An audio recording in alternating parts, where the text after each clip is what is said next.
जय माता जी की, जय भवानी, जय राजपूताना। रणधुबर राजपूताना के सभी साथियों को और सभी कार्यकर्ता और सभी पदाधिकारियों को जगत सिंह पंवार का एक बार फिर से खमागणी जय माता जी की। आज इस वीडियो के माध्यम से मैं आप सभी के साथ बहुत ही महत्वपूर्ण विषय पर चर्चा करना चाहता हूं। पर इसके पहले कि मैं अपनी बात आप सभी के समक्ष रखूं, सबसे पहले एक अच्छे समाचार आप सभी के साथ बांटना चाहता हूं। हाल ही में रणधवल राजपूताना संगठन की ओर से राजस्थान प्रदेश अध्यक्ष के पद पर हुकुम करण सिंह काठा को नियुक्त किया गया है और इसी के साथ रणधवल राजपूताना के राजस्थान के प्रदेश अध्यक्ष की सारी जिम्मेदारी उनको सौंपी गई है। इसके चलते समस्त रणधवल राजपूताना की टीम और सभी कार्यकर्ता और संगठन के हर एक व्यक्ति की ओर से मैं हुकुम करण सिंह काठा को इस पद पर नियुक्त होने के लिए ढेरों बधाइयाँ देना चाहता हूँ। संगठन आपसे बहुत सी उम्मीदें रखता है और उम्मीद करता है कि आप उनकी उम्मीदों पे खड़े उतरेंगे।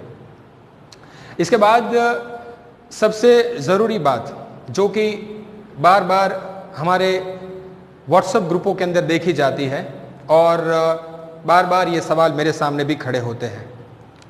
सबसे पहले मैं आप सभी को ये बता दूं कि रणधवल राजपूताना किस उद्देश्यों को लेकर खड़ा किया गया और किस मोटिव को लेकर ये आगे चल रहा है, उससे आप सभी अच्छी तरह भली भांति परिचित हैं। अगर बहुत से लोगों को ये लगता है कि रणधवल राजपूताना को किसी तरीके के सुधार या बदलाव की ज़रूरत है तो संगठन को आप अपने सुझाव अवश्य भेजें। पर मेरा आज का ये जो वीडियो बनाने का जो सबसे पहला मेरा जो मकसद है, ये उन लोगों के लिए है जो इंतज़ार करके बैठे हुए हैं। वैसे तो मैंने सभी संगठन के जिला स्तरीय ग्रुपों के अंदर वॉइस रिकॉर्डिंग के माध्यम से अपने मैसेज को, अपने मुद्दे को साफ करने की हमेशा कोशिश करी है, पर आज इस वीडियो के माध्यम से भी मैं यही गुजारिश सभी को देना चाहूँगा जो मैं वॉइस रिकॉर्डिंग के अंदर देता हूँ। जैसा कि आप सभी को पता है कि रणधवल राजपूताना दमामी, नगारची, राणा, बायती, बारहट और बारोट, इन सभी शब्दों को मिलाकर इस संगठन का गठन किया गया है। संगठन जानता है कि इतिहास को फिर से जागृत करने के लिए हमें बहुत सी कुर्बानियां और त्याग भी करना होगा और संगठन इसे भी भली भांति जानता है कि इसके लिए बहुत ही ज़्यादा परिश्रम, मेहनत और एकाग्रता की आवश्यकता भी है। साथ ही में बार बार ये देखा जाता है कि व्हाट्सएप के ग्रुपों के अंदर लोग हमेशा इस लड़ाई को एक अलग लेवल पर लेके जाने के लिए उम्मीदों को उनसे आगे रख रहे हैं या वो खुद कुछ ना करते हुए लोगों से इस बात की उम्मीद रखते हैं कि संगठन के जरिए कुछ किया जाए या वो आगे ना बढ़कर कुछ लोग आगे बढ़ेंगे और इस चीज को सफलतापूर्वक हासिल कर लेंगे और उसके बाद संगठन सफल होगा। तो उन सभी लोगों को मैं आज ये साफ साफ बता दूं कि ये किसी एक आदमी की लड़ाई नहीं है, ये या मेरे अकेले की या आपके अकेले की लड़ाई नहीं है, ये हम सभी की लड़ाई है। अगर जब हमारे घर के अंदर कोई घटना घटती है, कुछ अनहोनी घटती है, तो हम किसी और का इंतजार नहीं करते कि वो आएगा, हमें सपोर्ट करेगा और हमें उस चीज से छुटकारा दिलाएगा। जी नहीं, समस्या चाहे कोई भी हो, हम उसके अंदर कूद जाते हैं और जब तक हमसे संभव हो हम उसको सुलझाने की कोशिश भी करते हैं, ना कि लोगों से उम्मीद लगाते हैं। जब हमारी अलग अलग टेलीफोनिक माध्यम से, व्हाट्सएप ग्रुप के जरिए या फिर वीडियो कॉलिंग के जरिए जब लोगों से बातें होती हैं तो लोगों का अक्सर यही कहना होता है कि आप किसी और राष्ट्रीय संगठन या अगर सीधे शब्दों में कहा जाए तो करणी सेना के पास से उनके लेटर पैड पे या किसी दस्तावेज के तौर पर आप उनके पास से कोई सबूत लेके आइए, उसके बाद संगठन शायद तेजी से आगे बढ़ेगा।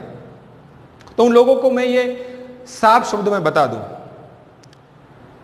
कि करणी सेना कल भी हमारे साथ थी, आज भी हमारे साथ है और आगे भी हमारे साथ ही रहेगी। संघर्ष हमें अपने आप से करना है, ना कि किसी और के भरोसे बैठे रहना है।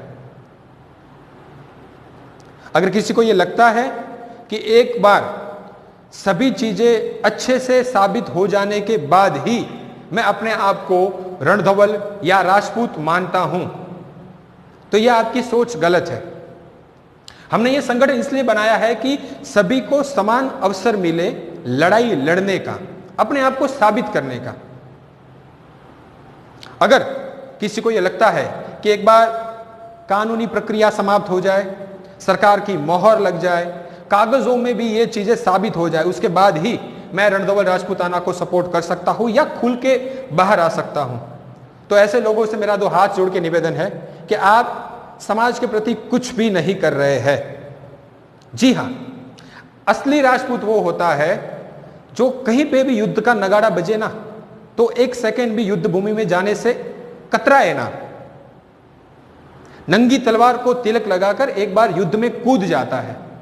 उसके बाद जो उसके अंजाम होते हैं वो उसे भी नहीं पता होता।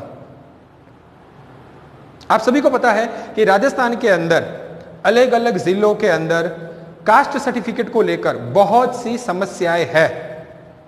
ना सिर्फ राजस्थान के अंदर बल्कि मध्य प्रदेश के अंदर भी जाति प्रमाण पत्रों को लेकर बहुत सी समस्याएं हैं और वो हम प्रतिदिन सुनते रहते हैं। और ये लड़ाई एक ही दिन में या एक ही महीने में समाप्त नहीं होने वाली है।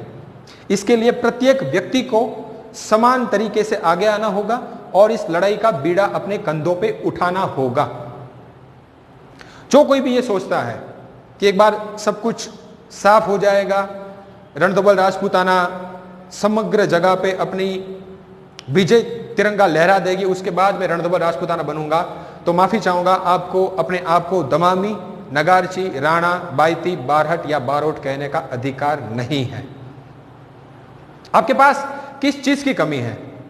आपके पास पर्याप्त जानकारी है, इतिहास से जुड़ी हुई जानकारी, हमारे से जो भी जानकारी संगठन को मिलती है, किताबें हैं, कहानियां हैं, दस्तावेज है, फोटोग्राफ्स है, सबूत हैं, तो आप किस चीज का इंतजार कर रहे हैं?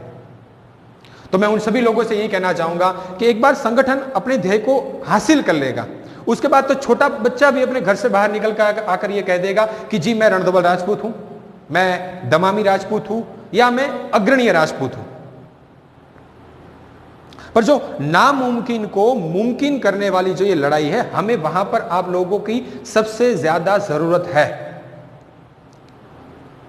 इसीलिए मैं उन सभी लोगों को बार बार ये निवेदन करता रहता हूं कि आप संगठन को क्या दे सकते हो। संगठन तो आपके लिए लड़ रहा है।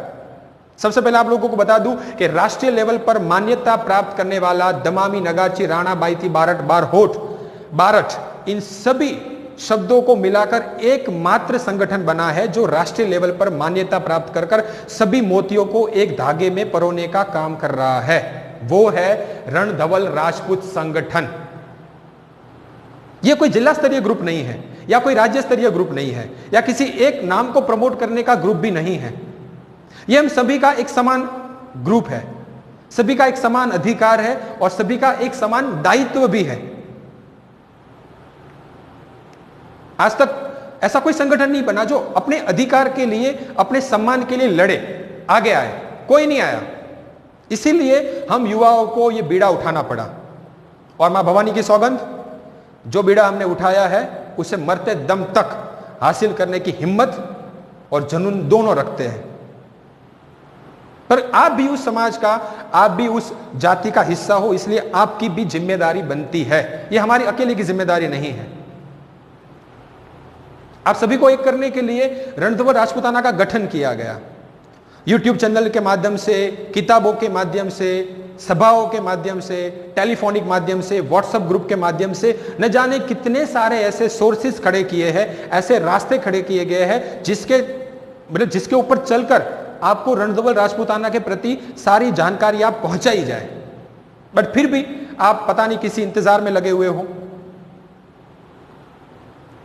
तो उन सभी लोगों से मैं ये कह दूं कि करणी सेना हमारे साथ है।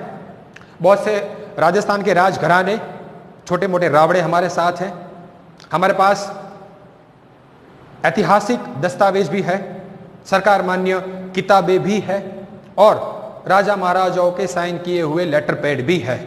और बहुत जल्द ये मुकदमा हाई कोर्ट में भी होगा और हम अपने अधिकार के लिए अवश्य लड़ेंगे। पर मेरा आप सभी से एक ही सवाल है कि आप अपने संगठन को क्या दे सकते हो। जी हां, संगठन आपके लिए लड़ रहा है, आपकी आने वाली पीढ़ी के लिए लड़ रहा है, वर्तमान पीढ़ी के लिए भी लड़ रहा है और जो कल्चर, जो रीति रिवाज, संस्कृति खत्म हो रही है उसके लिए भी लड़ रहा है। पर मैं उन सभी लोगों से एक ही सवाल करना चाहता हूं कि आप इस रणधवल राजपूताना संगठन को क्या दे सकते हो। बिना किसी त्याग के, बिना किसी बलिदान के, बिना हिम्मत दिखाए, बिना निडर हुए, बिना तलवारें खींचे ये जंग नहीं जीती जाएगी। ये बात अपने दिल, अपनी आत्मा, अपने जहन में अच्छे से उतार ले कि आप संगठन को क्या दे सकते हैं। आज तक इस इतिहास को आगे ले जाकर लड़ने की किसी ने हिम्मत तो ठीक, किसी ने यह सोचा भी नहीं। हमने राष्ट्रीय लेवल पर इस संगठन को खड़ा किया, इसको मान्यता दिलाई, हर जिले के अंदर, हर राज्य के अंदर कोशिशें करते हैं कि हर जिले राज्य में जहां पर भी दमामी नगारची जाति का जो भी भाई बंधु रहता है उसको उसका अधिकार सम्मान वापस मिले। बहुत से लोगों को यह लगता होगा कि शायद ये कोई मजाक है या ये कोई राजनीतिक षड्यंत्र है। जी बिल्कुल नहीं। मैं उन लोगों को यह साफ कह दूं कि रणधवल राजपूताना किसी भी परोपकारी कार्य के लिए खड़ा किया गया संगठन नहीं है। ना ही हमारा उद्देश्य कोई मंदिर बनाना या कोई छात्रावास या कोई धर्मशाला, जी ऐसा हमारा कोई उद्देश्य नहीं है। हमारा एकमात्र उद्देश्य यही है कि रणधवल राजपूताना को, एक हमारी जाति को, दमामी नगारची, राणा, बायती, बारठ, इस जाति को एक नाम से सम्मान मिले और खोए हुए इतिहास को फिर से स्थापित किया जाए और वर्तमान के साथ साथ आने वाली पीढ़ी को भी ये एकदम साफ रहे कि हम किस जाति से जुड़े हुए हैं, हमारी जड़ें कहां तक जुड़ी हुई है, हमारी कुल देवियां, हमारा कल्चर, हमारे रीति रिवाज जो नष्ट हो रहा है, इसके लिए हम लोग आगे आकर लड़ रहे हैं। ये ना चाहते हुए बार बार कहना पड़ता है, व्हाट्सएप ग्रुप के अंदर भी कहना पड़ता है कि आप लोगों से उम्मीद ना रखा है। आप संगठन के लिए क्या कर सकते हो? अगर आप संगठन के लिए साथ में खड़े नहीं हो सकते, एक छोटा सा बदलाव, छोटा सा त्याग नहीं कर सकते, उस पुश्तनी काम को नहीं छोड़ सकते जो सदियों से हमारे लिए गाली बना हुआ है, तो माफ कीजिएगा, आपको अपने आप को दमामी नगारची, राणा, बायती, बारोट कहने का कोई अधिकार नहीं है। आप लोगों से यह उम्मीद ना लगाए कि वो आगे आएंगे, हमारे गांव के लोग आगे आएंगे, अगर मेरे भाई आगे आएंगे, हम लोग साथ मिलकर बैठेंगे तभी जाकर कोई किसी किस्म का बदलाव आएगा। जी बिल्कुल नहीं, ऐसा कभी नहीं होगा। आपको सबसे पहले यह करना होगा कि आपको अपनी लड़ाई का जिम्मा अपने कंधों पर खुद उठाना होगा। तब तक के लिए यह लड़ाई हमेशा अधूरी रहेगी। मैं उन सभी भाइयों से यह साफ साफ कह दूं, रणधवल राजपूताना राजस्थान, मध्य प्रदेश, गुजरात एवं हरियाणा के अंदर कार्यरत है। रणधवल राजपूताना को लोगों के सपोर्ट और समर्थन की भी आवश्यकता है। इसीलिए लोगों के भरोसे पर बैठना बंद करें और अपनी लड़ाई लड़ने का जिम्मा खुद उठाएं। अगर आप कहीं पर भी अटकते हो, जाति भाई बंधुओं के द्वारा, अपने गांव के भाइयों द्वारा, अपने किसी रिश्तेदार द्वारा, दोस्तों द्वारा, अगर आपके सामने कोई सवाल खड़ा होता है, तुरंत आप रणधवल राजपूताना के कार्यकारिणी से संपर्क करें। स्थानीय राजपूतों द्वारा अगर कोई विरोध होता है तो उसके लिए भी आप तुरंत रणधवल राजपूताना को संपर्क करें। आपके सभी की सभी समस्याओं का समाधान वहां होगा और हमने किया भी है। पर इसके लिए सबसे पहले लड़ाई को लड़ने का जज्बा होना जरूरी है। अगर आप एकजुट नहीं हो सकते हो, लोग कहते हैं कि हमारी समाज बहुत छोटी है, उन लोगों को मैं ये कह दूं, समाज कतई छोटी नहीं है, बस बिखरी हुई है। व्यवसाय के चक्कर में या फिर रोजी रोटी के चक्कर में, अलग अलग प्रदेशों में, अलग अलग राज्यों में, ये केवल अपने व्यवसाय के चक्कर से वहां बैठे हुए हैं। इसीलिए संगठन को आप क्या दे सकते हो, यह सवाल अपने आप से पूछिए कि संगठन हमारे लिए लड़ रहा है, कानून से लड़ रहा है, जाति भाई बंधुओं से लड़ रहा है, पता नहीं कितने सारे सवालों के जवाब प्रतिदिन देता है सोशल मीडिया के माध्यम से, इंस्टाग्राम, फेसबुक, यूट्यूब, जितना भी हमसे बन पड़ता है हम जागरूकता लाने की कोशिश कर रहे हैं। और इस कोरोना काल के अंदर, इस महामारी के चलते हमारे बहुत से काम अटके हुए हैं, समग्र विश्व के अटके हुए हैं। इसीलिए रिसेंटली कुछ मीटिंगें, सभाएं करना संभव नहीं है, पर जैसे ही सरकार की ओर से यह आदेश, ये अनुमति मिलती है कि हम फिर से एक बार खुले मैदान में नंगी तलवारों के साथ इकट्ठा हो सके, बेशक हम सभी जिलों में मीटिंगें करेंगे, सभाएं करेंगे और रणधुवल राजपूताना का झंडा बिल्कुल लहराएंगे। इसी के साथ रणधुवल राजपूताना के राष्ट्रीय उपाध्यक्ष जगत सिंह पवार का आप सभी को दिल से क्षमा गणी। जय माता जी की, जय भवानी, जय एकलिंग जी की।